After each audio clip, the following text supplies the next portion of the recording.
Hi குட்டீஸ், எல்லோரும் எப்படி இருக்கீங்க? நல்லா இருக்கீங்களா? ஸ்ரீ நீவி ஸ்டடீஸ்க்கு உங்களை அன்புடன் வரவேற்கிறேன்.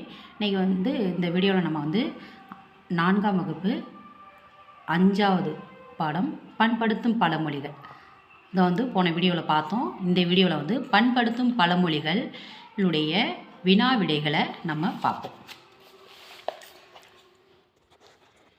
சரியான சொல்லை தெரிவு செய்து எழுதுவோமா அப்படின்னு கேட்டிருக்காங்க. அமுதவாணன் தன் தாத்தாவுடன் சென்ற இடம்.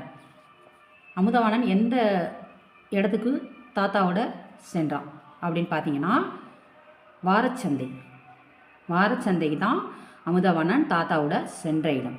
அமுதவாணன் தன் தாத்தாவுடன் சென்ற இடம் வாரச்சந்தை. யானைக்கொரு இச்சொல்லை பிரித்து எழுத கிடைப்பது யானைக்கு கூட்டல் ஒரு. யானைக்கொருவை பிரித்து எழுத கிடைப்பது இதுதான் ஆன்சர், யானைக்கு கூட்டல் ஒரு. பழச்சாறு இச்சொல்லை பிரித்து எழுத கிடைப்பது ஆனா ஆன்சர், அதாவது பழம் கூட்டல் சாறு. பழச்சாறு இச்சொல்லை பிரித்து எழுத கிடைப்பது பழம் கூட்டல் சாறு ஆனா ஆன்சர். 4வது கேள்வி, நாய் என்ன பண்ணும்? குரைக்கும். நாய் குரைக்கும், இதுதான் ஆன்சர். ஆசி இச்சொல்லின் பொருள் யாது? ஆசி இச்சொல்லின் பொருள் வாழ்த்து, இதுதான் ஆன்சர். ஆசி இச்சொல்லின் பொருள் வாழ்த்து. கீழ்காணும் சொற்களை சேர்த்து எழுதுக. ஆனால் வாரம் கூட்டல் சந்தை அப்படின்னு போட்டிருக்காங்க. வாரச்சந்தை, வாரம் கூட்டல் சந்தை வாரச்சந்தை. பழமை ப்ளஸ் கூட்டல் மொழி, பழமை கூட்டல் மொழி அப்படிங்கிறது சேர்த்து எழுதினோம்னா பழமொழி. பழமை கூட்டல் மொழியை நாம் சேர்த்து எழுதினோம்னா பழமொழி. வினாக்களுக்கு விடையளியே பார்ப்போம்.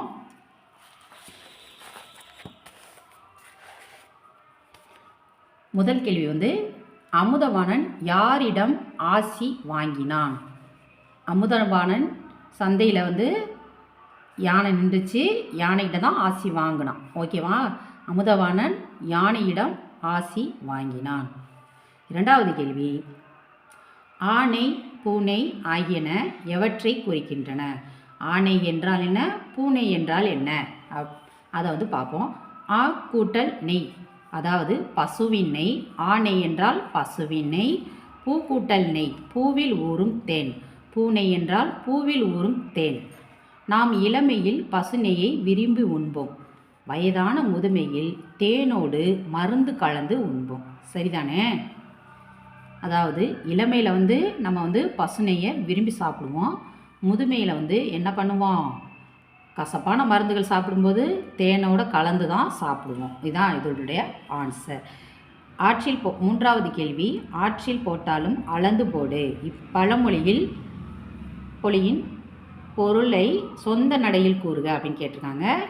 புரியாமல் எதையும் மனனம் செய்து நினைவில் கொள்ளக்கூடாது. அதாவது ஒரு விஷயத்தை நம்ம படிக்கும்போது புரியாமல் மனப்பாடம் பண்ணி படிக்கக்கூடாது அப்படிங்கிறது தான் இதனுடைய அர்த்தம். தெளிவாக புரிந்து கொண்டு தான் நினைவில் கொள்ள வேண்டும். அதாவது நல்லா புரிஞ்சு படிங்க, மண்டையில் ஏறும் அப்படிங்கிறது தான் இதனுடைய ஆன்சர். எந்த ஒரு விஷயத்தையுமே புரிஞ்சு படித்தா தான் நம்மளால் படிக்க முடியும். புரியும் பாடம் புரியாமல் படிக்கிறதுனால நமக்கு நினைவில் அதை வச்சுக்க முடியாது. அடுத்த பக்கம் 33, பழமொழியை நிறைவு செய்துக. பழமொழியை நிறைவு செய்க. இங்கிட்டு கட்டம் கொடுத்துருக்காங்க, இங்கிட்டு டேஸ் போட்டிருக்காங்க. யானைக்கு ஒரு காலம் வந்தால் அடுத்ததை நம்ம ஃபில் பண்ணணும். பூனைக்கு ஒரு காலம் வரும். யானைக்கு ஒரு காலம் வந்தால் பூனைக்கு ஒரு காலம் வரும். குறைக்கின்ற 2வது கேள்வி டேஸ் கொடுத்துருக்காங்க. இந்த பக்கம் இந்த டேஸில் கடிக்காதுன்னு போட்டிருக்காங்க. முன்னாடி என்ன பண்ணணும்? குறைக்கின்ற நாய் கடிக்காது. என்ன நாய் கடிக்காது? குறைக்கின்ற நாய் கடிக்காது. 3வது கட்டத்தில் நாயை கண்டால் போட்டிருக்காங்க. அடுத்த டேஸ் எம்டியாக கிடக்கு. அப்போ கல்லை காணோம் நம்ம ஃபில் பண்ணணும். நாயை கண்டால் கல்லை காணோம். 4வது கட்டத்தில் கல்லை கண்டால் நாயை காணோம். அடுத்த டேஸ் வந்து எம்டியாக கிடக்கு, நாயை காணும்னு எழுதணும். கல்லை கண்டால் நாயை காணோம். 5வது கட்டத்தில் ஆற்றுல போட்டாலும் டேஸில் இருக்குது, பக்கத்தில் உள்ள கட்டத்தில் எழுதியிருக்காங்க, அளந்து போடணும்னு போட்டிருக்காங்க. அதுக்கு முன்னாடி உள்ளதை நம்ம ஃபில் பண்ணணும். ஆற்றுல போட்டாலும் அளந்து போடணும்.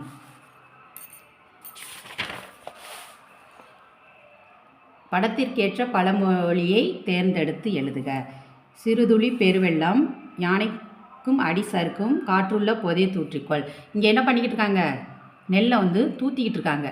அப்போ இதற்கு பொருத்தமான பழமொழி என்ன? காற்று இருக்கும்போது தான் நெல்லை தூத்தணும், அதுதான் இதோட பழமொழி. அப்போ வந்து காற்று உள்ள போதே தூற்றிக்கொள், அதை டிக் பண்ணிக்கோங்க. முதல் எழுத்து மாற்றினால் வேறு சொல் கிடைக்கும். படிக்க நீயும் விரும்பு, பாறையை உடைப்பது இரும்பு, சுவைத்தால் இனிக்கும் கரும்பு, பூ மலரும் முன்பு அரும்பு. கையின் மறுபெயர் கரம், வயலுக்கு இடுவது உரம், பூக்களை தொடுத்தால் கரம், புன்னை என்பது மரம். நீர் இறைத்திடுவது ஏற்றம், புயலோ இயற்கை சீற்றம், தவறு இழைப்பது குற்றம், வீட்டின் உள்ளே முற்றம்.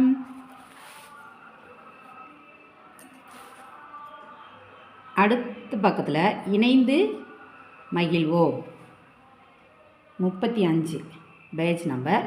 அதில் வந்து இங்கிலீஷில் எங்கிட்ட கொடுத்துருக்காங்க, இங்கிட்டு அதற்கான பழமொழிகளை தமிழில் கொடுத்துருக்காங்க, நடுவில் கட்டங்கள் கொடுத்துருக்காங்க. இந்த இங்கிலீஷில் கொடுத்த அந்த இதை வந்து தமிழில் உள்ள அந்த வார்த்தைகளை சரியான கட்டத்தில் நம்ம எழுதணும். டால் கிளாஸ் ஒர்க் மோர். என்ன பண்ணணும்? இந்த பாருங்க இருக்குது, குறைவாக பேசு அதிகம் வேலை செய். முதல் கட்டத்தில் எழுதிருங்க. நோ பை நோ கை, உழைப்பின்றி ஊதியம் இல்லை. 2வது கட்டத்தில் அதை எழுதிருங்க. Good counsel has no price, நல்ல அறிவுரை விலை மதிப்பற்றது. 3வது கட்டத்தில் அதை எழுதிருங்க. ஹேஸ்மேக் வெஸ்ட், பதறாத காரியம் சிதறாது. 4வது கட்டத்தில் அதை எழுதிருங்க. All that glitters is not gold,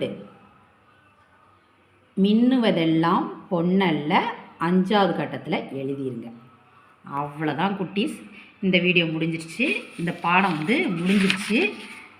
இந்த வீடியோ உங்களுக்கு பிடிச்சிருந்தால் லைக் பண்ணுங்கள், ஷேர் பண்ணுங்கள், சப்ஸ்கிரைப் பண்ணுங்கள். பாய் குட்டீஸ்.